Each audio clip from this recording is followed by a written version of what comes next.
그 워런 버핏만큼 아주 유명하진 않아도요. 26년 동안 연평균 16%면 와, 이거 정말 대단한 수익률이거든요. 그렇죠. 16%면 정말 놀라운 거죠. 네, 바로 프랑스 투자자 장마리 에베야르드인데요. 오늘은 이 좀 숨겨진 고수라고 할까요? 이분의 투자 세계로 한번 같이 들어가 보려고 합니다. 뭐가 그의 방식을 그렇게 특별하게 만들었는지, 또 뭐 어떤 어려움 같은 건 없었는지 그런 이야기들을 좀 나눠보죠. 네, 그 에베야르는 아시다시피 벤자민 그레이엄이나 워런 버핏, 이 가치 투자의 영향을 받았어요. 근데 이걸 그대로 따른 게 아니라 자기만의 스타일을 딱 만들었죠. 네, 비유하자면 프랑스 셰프가 이미 검증된 이탈리아나 중국 요리법에다가 자기만의 비법 소스를 탁 넣어서 완전히 새로운 맛을 창조한 거랑 비슷하다고 할까요? 핵심은 같아요. 좋은 기업을 아주 싸게 사서 오래 가지고 있는 거. 근데 이게 말은 쉬운데 실제로 하려면 간단치가 않죠. 그렇죠. 투자를 이제 마음 먹고 계신 분들이라면 오늘 이야기가 특히 더 귀 기울여 들으실만 할 것 같은데요. 에베야르의 경험에서 우리가 뭘 배울 수 있을지 지금부터 좀 본격적으로 파헤쳐보죠. 네. 가치 투자에는 큰 고통이 두 가지 따른다, 뭐 이런 얘기가 있던데 어떤 건가요? 네. 첫 번째가 바로 그 분석의 고통입니다. 분석의 고통이요? 네. 이게 뭐냐면 보통 사람들이 잘 안 쳐다보는 약간 소외된 기업들 있잖아요. 그런 기업을 찾아내서 그 속을 정말 깊숙이 파고 들어야 해요. 아, 남들이 안 보는 걸 봐야 하는군요. 맞아요.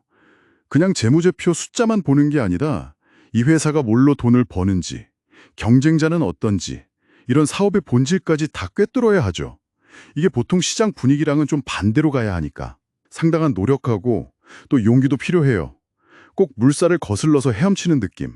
아, 물살을 거슬러 간다. 표현이 와닿네요. 분석만큼이나 그럼 힘든 게 두 번째 고통, 그 기다림이겠군요. 정확합니다.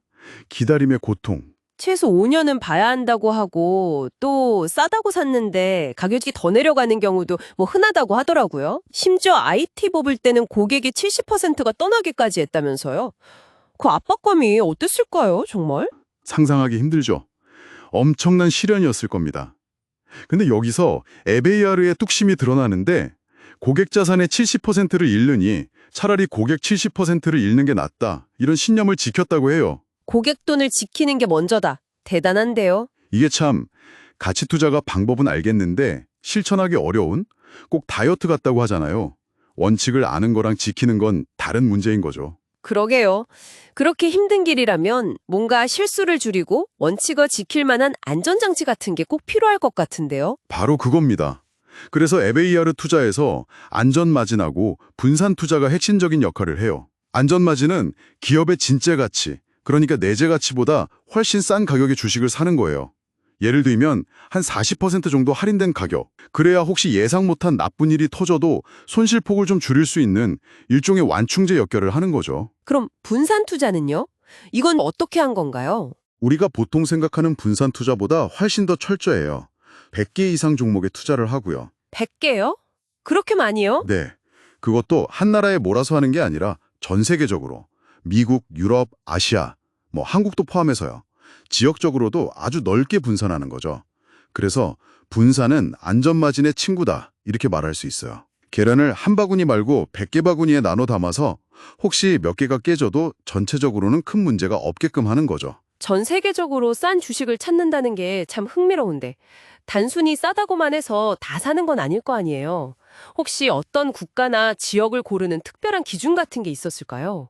네. 중요한 원칙이 하나 있었어요. 뭐냐면 그 기업이 그 나라에 있기 때문에 투자한다는 거예요. 좀 더 설명해 주시겠어요? 그러니까 특정 국가 전체가 경제 위기라던가 아니면 불황 때문에 되게 어려움을 겪을 때가 있잖아요. 그럴 때 그 나라에 있는 아주 좋은 기업들조차 시장 전체 분위기 때문에 같이 막 싸지는 경우가 있거든요. 그런 기회를 노리는 거죠. 아, 위기 그 자체를 기회로 본다는 거군요. 그럼 성공 사례도 당연히 있겠네요. 그럼요. 대표적인 게 1990년대 일본의 그 잃어버린 10년 시기, 그리고 외환위기 직후의 한국 같은 경우죠. 당시에 일본에서는 로봇는 환학이나 공업기기 쪽 SMC, 또 자전거 부품으로 유명한 시마노 같은 회사들을 싼 값에 발굴했고요. 한국에서는 KTNG, 롯데제과 이런 기업들을 찾아냈죠. 근데 포트폴리오에 금도 좀 꽤 담았다고 들었어요. 이건 좀 의외인데요. 네, 맞아요. 포트폴리오의 한 10% 정도는 금 관련 자산에 투자를 했어요. 10%면 적지 않은데요. 이유가 뭘까요? 이게 프랑스 사람들의 어떤 역사적인 경험하고 관련이 좀 있는 것 같아요.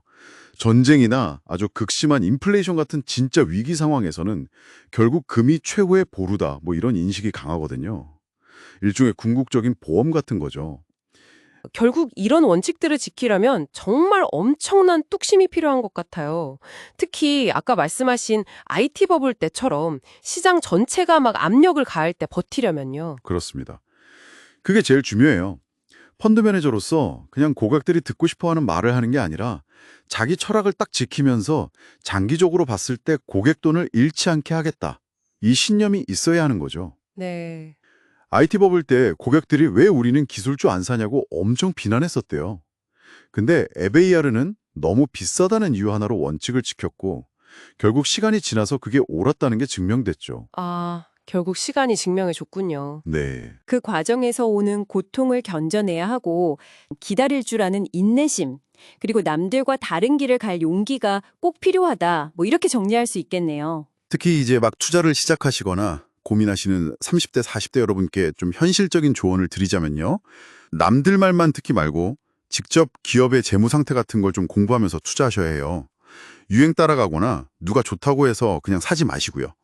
그리고 아까 말했듯이 반드시 여러 지역, 여러 산업에 분산하는 거 잊지 마시고요.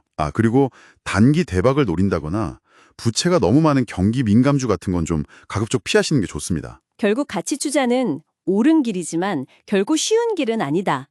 이 85세 거장이 평생 보여준 이 방식이 화려하진 않지만 단단하고 또 빠르진 않지만 꾸준히 나아가는 길이다. 뭐 이런 느낌을 받았습니다. 맞아요. 에베이알 본인도 그런 말을 했어요. 전 세계 투자자 중에서 진짜 가치 투자자는 5%도 안 될 거라고요. 5%요? 그렇게 적다고요? 네. 왜냐면 그만큼 인간의 본성인 조급함, 또 욕심, 남들 하는 대로 따라하려는 군중심리, 이런 걸 이겨내기가 어렵다는 뜻이겠죠. 그래서 마지막으로 여러분께 한번 질문을 던져보고 싶어요. 여러분은 어떠신가요? 그 5%에 속해서 긴 호흡으로 꾸준히 투자의 결실을 맺을 준비가 되셨는지 한번 스스로에게 물어보시면 어떨까 싶습니다.